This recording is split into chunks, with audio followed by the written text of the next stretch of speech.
ine dzidziso ine nhungamiriro yekutipa gwara reupenyu. Ndipo patinoona ana sekuru vedu ari masvikiro nemapositori, topa kumatendo kuvayera shumba vatidzidzisa nekutipawo gwara iri.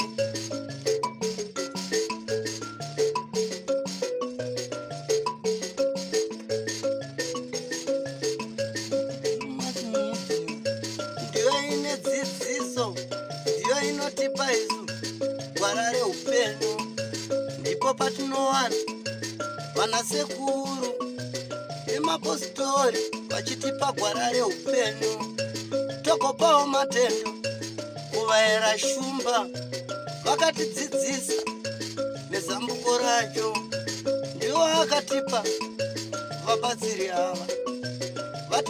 Kazuva imuri yeZimbabwe kusangana zvakare kwatiri kuita. Ndinogara ndichitaura kuti nhasi rarimwe zuva hanzi ina nemushakabvu ketime chawaya zuva nezuva rine zvaro. Nhasi uri kufara mangwana uchasuwa asi mangwana uchaita sei uchifara. Ndosaka ndichigara ndichitaura kuti nhasi rarimwe zuva. Rangu zita ndinonzi Andrew Neshamba. Kusangana zvakare kwatiri kuita mune chimwe chirongwa chatiri kuburitsa tiri kuno kunzvimbo yemvurwi paya makationa tiri kuchiredzi kwevarume vakaburitswa mumvura mushure memakore akati wandei vari mumvura.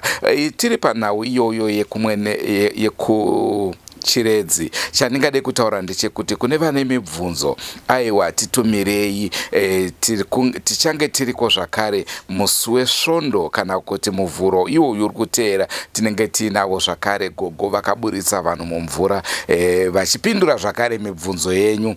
Tinotenda zvikuru muri yeZimbabwe vakawanda vari kutibata vachida kuyamura. Izvozvi pane mumwe chete ati aiwa inangu handina mari yakawanda asi ndoda kuedza kuti gogo ndivacherere mvura kana riri tsime haro. Vamwe vari kutaurawo kuti aiwa isusu toda kutsvaga zvidhina. Aiwa kandokubatana kwatinoziva muri yeZimbabwe kune vasati vabuda pachena, budai pachena, huyai ngatibatsiranei, tiri vana vemhuri imwe chete. Panhau yanhasi hama dzinodikanwa, nhau yatauya nayo inonzwisa tsitsi uyezve inonetsa zvakare kunzwisisa.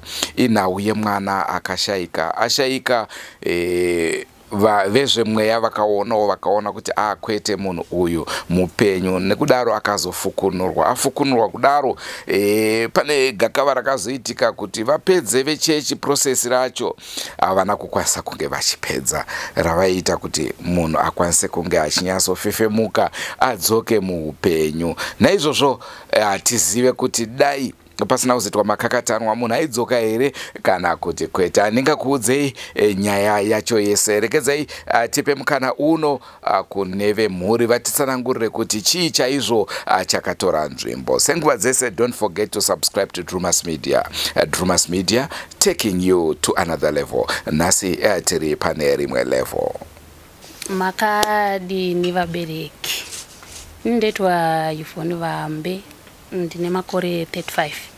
Ndogara pa Ada Farm. Nyaya yakaitika yakamira yakadai. Tine mwana wedu Chipo Mutazu. Nemusi weMonday 13 November. Mwana akaenda kuchipatara. Achinobayiwa injection ye 10 weeks. Nobva adzoka kumba zvakanaka samazuva ese. Mwana aingozvitambira. Mwana akanga angori sezvaari zvamazuva ese, hana zvimwe zviratidzo zvakaratidza kuti ari kurwara. Ndobva tatoparadzana nevabereki vemwana vachinorara. Kuma 3 dzekunze kwechena neTuesday takanzwa vanhu kuchema. Takakadzikawo kuti pada kurira mhere ndekupi. Saka takabuda mumba kuti tinzwise ndokupi kuchema, ndokuona aiwa mai vomwana ndo vaidini vaichema. Ndopa takabva ndasangana nababa vomwana ndakabvunza kuti kumanetsa nei. Zvikanzi wemone zvaitechi zvaita mwana. Zvechokwadi ndakanopinda mumba ndakaona mwana miri wake wanga waoma. Ndobva ndashedzawo sekuru vacho kuti muone zvaita sei, zvaita mwana.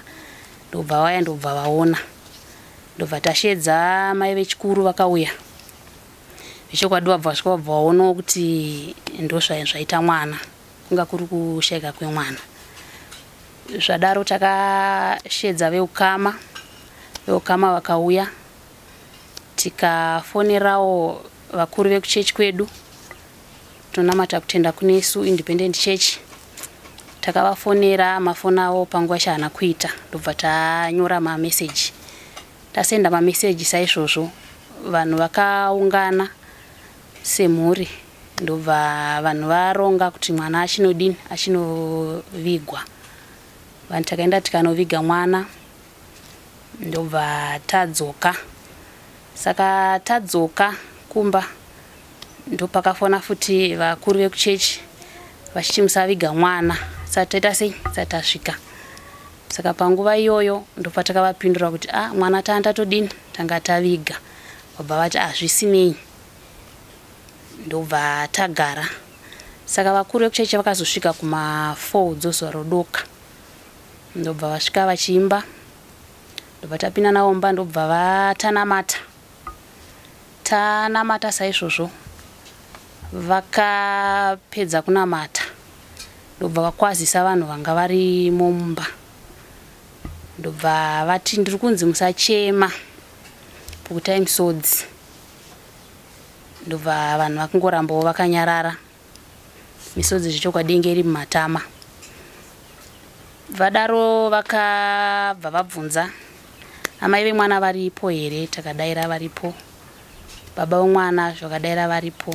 Vakabvunza zvehama, takati dziripo. Ndobva vabvunza amai vemwana kuti mwana wenyu mamuchimuda. Mwana tikamutora akauya munomupa here mukaka? Amai ndobva vadira kuti ndinoda sei, ndinoyamwisa mwana wangu. Baba ndobva vabvunza kuti mwana tikamutora akauya munomushushurudza here? Baba ndobva vabvuma zvakanzi mwana ndinodini, ndinoshushurudza. Hama yemukadzi ikabvunzwawo ikadaira zvimwe chete. Zvechokwadi imwe akataura akati tochidawo vanhu vafushira mwana. Vama vaita basa iri. Ndobva tati vari paRefumbijana. Ndokubva taenda ndokunovatora. Ndokuya navo ndokubva vatsanangurirwa. Ndobva vabvuma kuti tiende zvedu kunotora mwana. Takaenda kuguva, tikasvika tikatora mwana, tikasvika kuguva vakanamata. Vakafukura guva, vakaburitsa mwana, vakafukura vese, vakabatsirana kufukura guva. Vafukura guva mai vakaradzika mwana ndo vakabva vasumudza mwana kubva mugomba ravanga vavigira mwana. Ndobva vanotambidza mai vemweya mwana. Ndobva vabata mwana ndokumuisa pajira rewhite. Vamuisa pajira rewhite. Mwana mubudiro wakaita muguva nepaakaiswa pajira rewhite zvakabva zvaita mutsauko. Akabva aita miri weye unoregedzera. Ndobva vati zvichaita kuti tirambe tiri kuno. Takafanira kuti tiende zvedu kupi? Tiende kumba. Ndobva vafushira zvavo gomba ranga vabvisa mwana. Ndobva tauya kumba. Tauya kumba vakaenderera mberi nekunyengetera. Kunze kuma 6 mweya akabva ati ndiri kuona kusawirirana, ndiri kuona kudhonzerana. Pada pane vamwe venyu mukati umu pane vane hana dzisina kugadzikana mushe. Zvadaro vanhu takatanga kutarisana tanga tiri mumba asi hapana akabuda nemhinduro. Takangoramba takanyarara. Mumwe nemumwe aingoti ina handina. Saka zvadaro isusu takabva tabuda zvedu panze. Pfungwa yedu haina kumbouya kuti tifunge kuti hama yemukadzi patakaenda kumakuva tichinodzoka ikokoko vakabva vazobuda, mwana amborariswa. Vakabuda ndobva vaenda kumba. Havana kuzodzoka zvachose kubva manhero acho kusvika kuedzi. Pfungwa dzedu hadzina kumbouya ipapo. Dzakatozoya mushure munge mweya ataura. Ndopa vakazoenda kumba kwavo ndokunotorwa ndokubva vauya vachichema. vachiti muri kushungurudza nyama zviri nani mudzorere mwana mubwiro. Ndo pakabva panotorwa ana maizve vanga vafushira mwana vanotorwa vakabva vauya vakutsanangurirwa. Saka ivo vanga vakutyawo kutodzoka nekudawo kwemashoko avanga vataurirwa nehama. Izvo vanogona kuzvipindurira vega nokuti varipo kuti vakapindurana kuti kudii, vakasvika vakanzi kudii na mai nehama yemukadzi pavakasvika. Kusvika panguva yachina iyoyo ndobva mweya ati Satani zvamira akadai kuti tichienderera mberi ndaona taakuita sei, taakudhonzerana. Saka mwana anganodzorwa wake muguva asi ndiri kunzi mwana chi, mwana mupenyu. Saka mbuya vakagadzira mwana vakatora mwana zvechokwadi vakadzosera mumachira. Vadzosera mwana mumachira ndo vakutozotiudzawo kuti mwana chi ari kubuda chi, ari kubuda dikita. Saizvozvo nyaya yamwana takabva tatakura zvakare ndokunomudzorera mugomba ranga ambochererwa riya rakafukunurwa rasiwa rafushirwa ndoro gomba zvira tikasvikofukura iroro vakaviga mwana ndobva vadzorera mwana muguva. Ndiyo nawiri mudariro omhuri yeZimbabwe ndofunga muri kuzvinzwira zvakaitika pano. Tichida kungobvunzawo kwamuri mama tisati taenda kuna baba, tisati taenda zvakare kune avo vakabatsira pakuviga kana kuti pakufukunura. Chiitiko ichi chichiitika kwamuri munoona chiri chokwadi here maonero enyu semunhu wenyama kana kuti munoona sekunge chisina kutwasanuka? Chitwechi kana chichiitika inini semunhu wenyama, inini ndakagamuchira mweya mutsvene ende ndakatenda kumweya mutsvene. Mai ava havana kutanga kuita mabasa anotishamisa kana kuti kutibatsira mune zvakawanda. Saka handina kutora, ndakakadzika pakutanga asi handina kutora nguva yakareba kuti ndizvigamuchire. Ndakazvigamuchira nokuti ndakati ndiri wenyama regai mweya aite basa rake sekutumwa kwavanga vaita. Zvichireva kuti pane zvakawanda zvamakamboitirwa kuchechi zvinoratidza kuti hongu vakuru venyu vesvondo vanogona kukubatsirai, vanogona kukuyambutsai.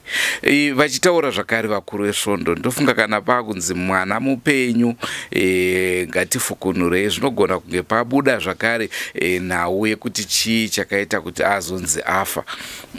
Vaiti chii chakonzera rufu rwake mwana uyu?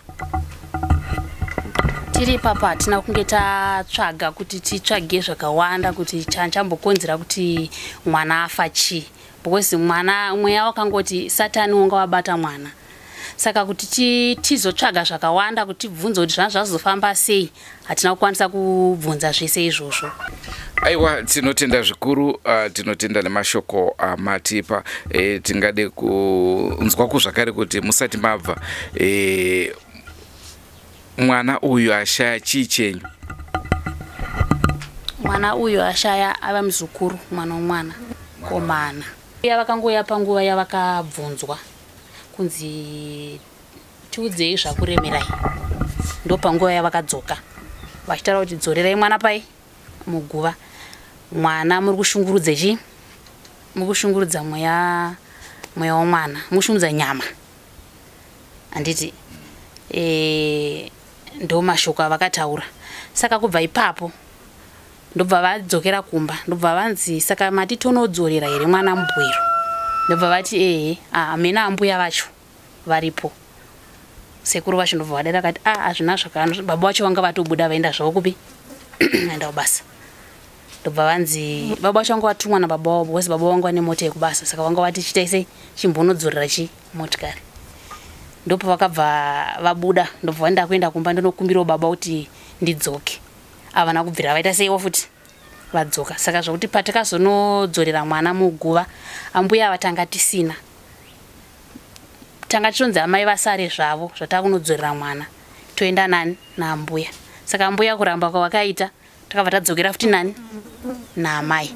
namai vemwana kunodzorera mwana pai mugomba. Saka kubva ipapo pacho hapana kunyatsoti tingati kutaura mashoko akanaka. Toenda gona kuenda zvedu tichida kutaura zvakanaka, but zvatinechizonzwa navanenge vachizotaurana wacho zvakutipawo kuti timire.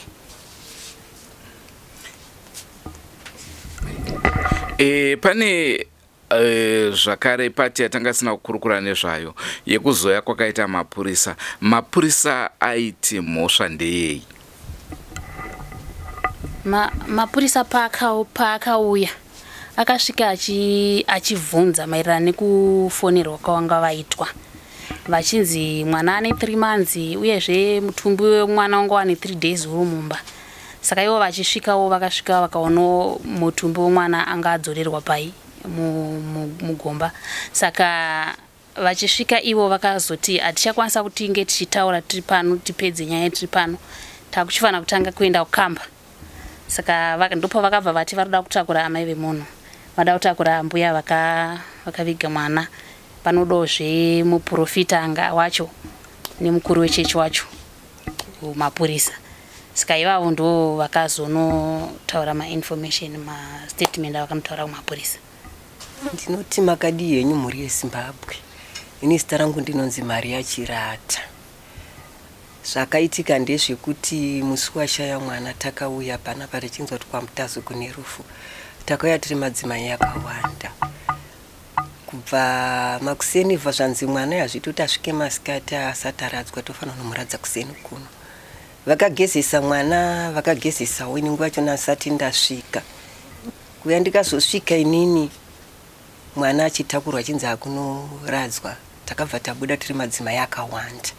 Kubva taenda, kubva tasvika kuguva, madzimai akawanda vakati isati ziyo kuti mwana anoradzikwa sei.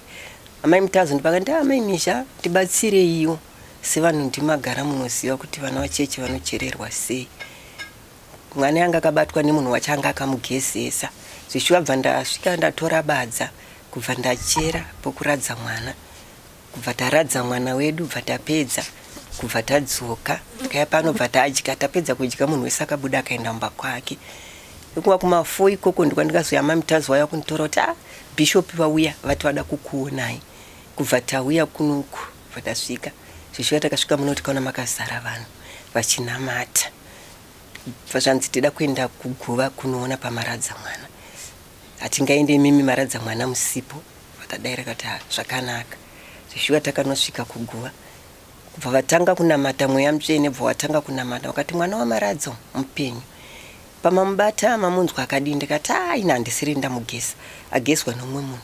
Asi mukadzi yakamugeza aiti mwana ipandamugeza aipisa miri wake kuti anga asina kufa. Zvanzi wazanzi saka mwana ari mupenyu. Kubva vatanga kufukura, bva watanga kufukura. Indaona kuti pavasvika pakubata mwana. Zvino zvavaidai nebadza ndikati vangagone kumutema. Ndibva ndangosvika ndikati chiregedzai zvenyu kuita nebadza. Kubva ndanobviswa uswa wanga uripo ngatavharisa mwana pamusoro. Bva ndangoti uyu mwana ari apa. Mweya bva wauya zvishuwa bva ini nemweya bva tadai mwana uyu. Kubva vatanga kunamata. Kubva vatanga kunamata naye. Vanamata naye vakati mwana imupenyu haana mbofa. Kubva vamuvhura kudai. Vakati mubatei. Zvishuwa mwana itakamuradza akadai. Takazoona maoko akaita sei adzoka apa akaita kudai Zvikanzi mwana imupenyu. Mamuradza sei tikati tamuradza akadai. Zvikanzi habva vambonamata. Zvishuwa namata kudaro vakati mwana uyu zvirina tiende naye kumba. Mwana imupenyu. Zvino tikati hatingapikisisa kuti atina mweya. Takabva mwana bva atambidzwa gogo wake kubva wamutakura kubva tauya naye kuno kumba. Takasvika kuno kumba zvishuwa vanhu vakarara vachinamata. Ndofunga kasvika kuma 12 kuma 11 kubva vatora mvura vakati tida kumupa mvura. Vakatora mvura yezvokwadi vakamupa mwana. Vakati muri kuona mwana ari kumwa mvura tanti noamwe gogo wechikuru vanga varipo vanga vakarara. Vakati mwana anwa mvura. Miri wake wakupisa gogo vakashedzwa. Vakati batai mwana imunzwe gogo vakadai. Vakati zvishuwa mwana miri wake wakupisa apa pake panenge pari kuruva. Kubva tarara zvakare. Vanamata havana kurara vachingonamata. Kubva vati amai Mutazu ndidzisirei mvura shoma yakadziya tipe mwana yakatonhora hiti. Zvishuwa amai Mutazu vakabuda vakanodzisa mvura shoma vakauya nayo ikapiwa mwana uyo akanwa. Vakamudai kuti waunoti inobuda, haina kubuda. Mwana uyo miri wake zvanga akaita tamutora nezvaakazoita akunokumba zvanga zvasiyana. So taita akabatwa miri wake wanga watochikoka kungodai.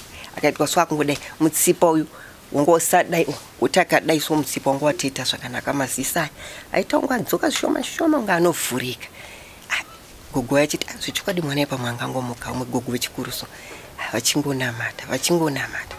Saka ini ndakazobuda kuma 2:5 ndichita ini ndakuenda ndine mwana wechikoro ari kuda mari ndida kunomupa mari. Kubva ndabuda mwana ndakangomusiya achinamatirwa zvandikamusiya ari ndizvozvo. Kubva ndaenda tasvika kumba uko tasvika ndichipa musikana wangu mari yekuchikoro. Kubva tanzi vachidamba vachiedzera musangano muri kudiwa kuworkshop munhu wese ane mbudzi.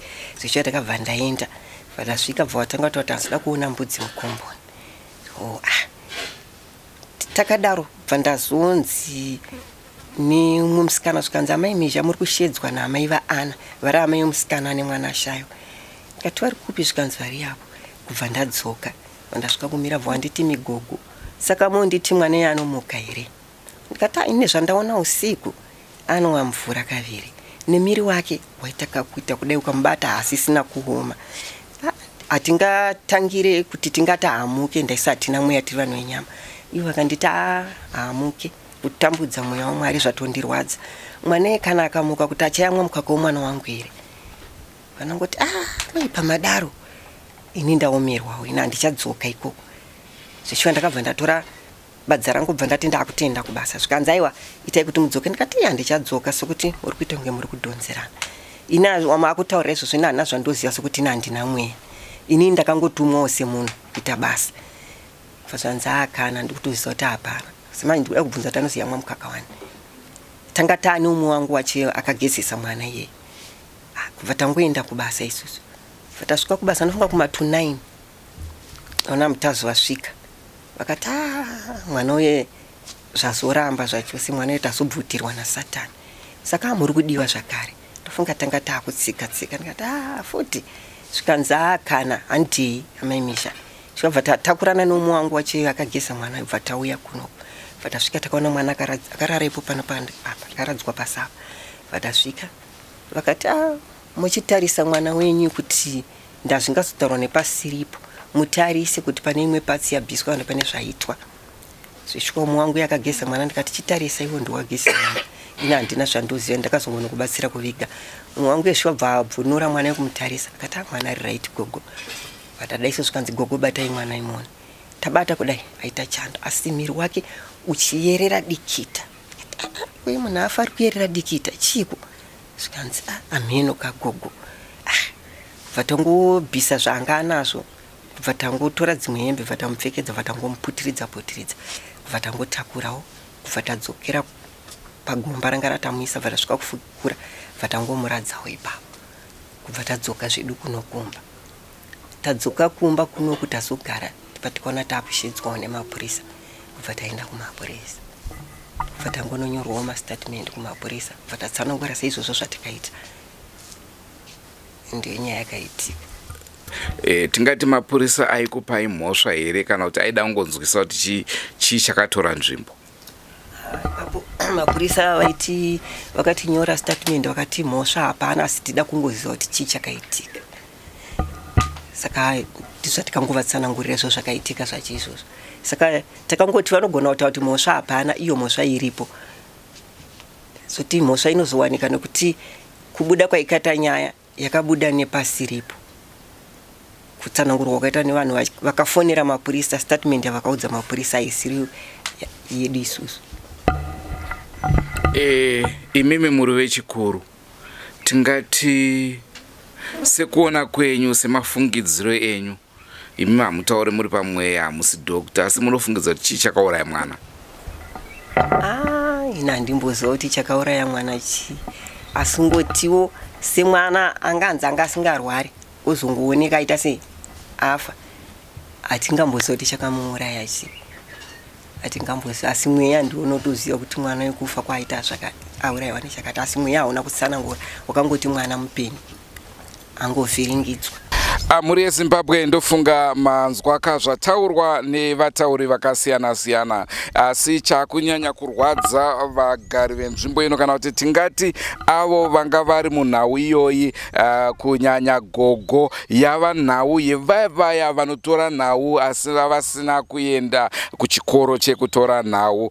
Munhu wega wega akangofoni yake ikangoita kamera akutokwanisa kuripota nhau dzake nepaanoda. Naizvozvo vamwe vanzi vakutaura kuti kufukunwa kwakaitwa mwana yaive satanism, asi sekuziva kwamunoita sekutaurwa kwazvaitwa, tina mufundisi ndiye akataura kuti aiwa ari kuona mwana afushirwa ari mupenyu. Akasi kekutanga munotondera paya tiri kunzvimbo yeBhindura zvakare paine mwana ndikanga ndisingakanganise eji inofanira kunge iri imwe chete. Ndofunga vanoteera maprograms edu mabva mamuziva iyeye mwana akavigwa, ainzi akavigwa zvakare ari mupenyu. Pakazopedzisira anofukunurwa kusvikira vanhu vazoona kuti aiwa haasi mupenyu. Naizvozvo zvinhu zvagara zviri kuitika kunyanya sei kumaruwa akasiyana-siyana emuno muZimbabwe. Hazvina kutanga kuitikira pano, asi iko kuya chakaitawo kuti vakangoitawo raki rekuti hapana akambotaura nezvesatanism, asi pakataurwa nhau yehuroyi. Pari zvino vari kuno chakuvarwadza ndiyo nyaya yekushungurudzwa vachinzi muri kutaura muchisvisa, hamusi kutaura chokwadi chekuti makafukunura mwana nenhau yekuti maiita zvemishonga. Asi ndo nhau iripo muri Zimbabwe, ndofunga mazvinzwira. Isusu hatite zvokufungidzira, tinosvika panzvimbo tonzwa chokwadi sezvachiri, tonzwa kana paine anenge aine umboo kuti satanism aiwa munotibata. Ndosaka tiripo veDrumas Media motitaurira kuti sei muchidaro, kana muine umboo aiwa tinohutora umboo ihwohwo motaurawo nesu, motaura chokwadi chamunoziva, nekuti tinozviziva isusu seni. Ndofunga munozviziva mapepa aneta kunyora anongonyorawo zvaanoda, mumwe nemumwe anenge ashaya nyaya anongoonawo zvakakodzera kuti ange achinyora nhau dzake nepaanofunga. Naizvozvo vanhu vane mvumo yekungotaura zvavanoda, asi kune vasina kuzvijaira tinoziva kuti zvinopedzesera zvava kudzimba. Kune vasina kuzvijaira kunyanya sei kumhuri dzevanhu vanenge vachitaurwa izvozvo vanodzimbikana, mwoyo yavo inorwadza. Muri Zimbabwe ndinovimba mafadzwa zvikuru nechirongwa hatingati chinofadza asi chinosuwisa. Ndinovimba madzidza zviri kana zvitatu panhau yamanzwa. Chasara pari zvino ndechekuti tigobatana nevaridzi vesvondo, varidzi vechechi kavagotitsanangurirawo kuti chii chakatora nzvimbo. Tichada wedze zvakare kubata mutauriri wemapurisa atiudze zvakare kuti chii chakatora nzvimbo. Kana vachiti mhosva inenge yakanganiswa ndeipi, toda kuzvinzwisisa kuitirawo ramangwana kune vanogona kuzoita zvimwe chetezvo vagoziva kuti imhosva kana kuti haisi mhosva. Naizvozvo rambai muinesu, tichange tichikuunzirai zvakare pati iyoyo tichitaura nevakuru vesvondo. Mugovera uno zvakare hama dzinodikanwa ndichange ndiri kurushinga, kuya kwemapostori, doro rakubikwa kare kuchenura dziva riya rakanyura mapostori akawanda aya. Saka naizvozvo tichakuunzirai zvinenge zvichiitika ikoko, tichakutsanangurirai kuti zvafamba sei, nekuti basa redu hubvonga chete. Ndinoziva Chihera havapo nhasi, handina kufamba naChihera. Vazhinji ndiri kutoona muri kubvunza Chihera uripi, Chihera uripi. Aiwa, dzimwe nguva ndakakuudzai, dzimwe nguva kazhinji kacho kana ndakuenda kunze, Chihera anomboita achizorora. Saipapa patenge changosvika kubva murwendo rukuru, saka hatina kukwanisa kunge tichifamba naChihera. Asi nhasi zvakare ndine mumwe akabata mushini wedu anonzi Leticia. Muchamuona zvenyu kana nguva yakwana, muchange muchimuona achitaurawo zvakare nemi. Tine vakawanda vatsva vakauyawo kuzobata basa vatori venhau, muchange muchisangana navo. apo neapo. Senguva dzese, don't forget to subscribe to Drumas Media. Drumas Media taking you to another level. Ngatisanganei parushinga apo tikudze kuti zvakamira sei. Tozosangana chiredzi zvakare takukupai nhau ya gogo vakaburitsa vanhu mumvura zvichida. Kana tawana mukana tichange tichikuburitsirai mifananidzo paipai takatora kwakasviba. Ndinovimba avo vakabuda mumvura tinogona kuzovaonawo kwakachena, zviso zvavo zvichinyasa kubuda, kuti mugutsikane kazvokwadi kuti chivanhu chiriko. Zvinonzi hazviitike ndizvo zvinoitika. Ndosaka muchiona veDrumas Media tigara tiri panzvimbo dzakadaro. Rangu zita ndinonzi Andrew Neshamba. Goodbye my friends, goodbye my friends, wakamboonana tichazoonana nerimwe zuva hama dzangu. Goodbye my friends, goodbye my friends, wakamboonana tichazoonana nerimwe zuva hama dzangu. Ini ndokwenda kubasa kwangu, iwe makiwe mkaranga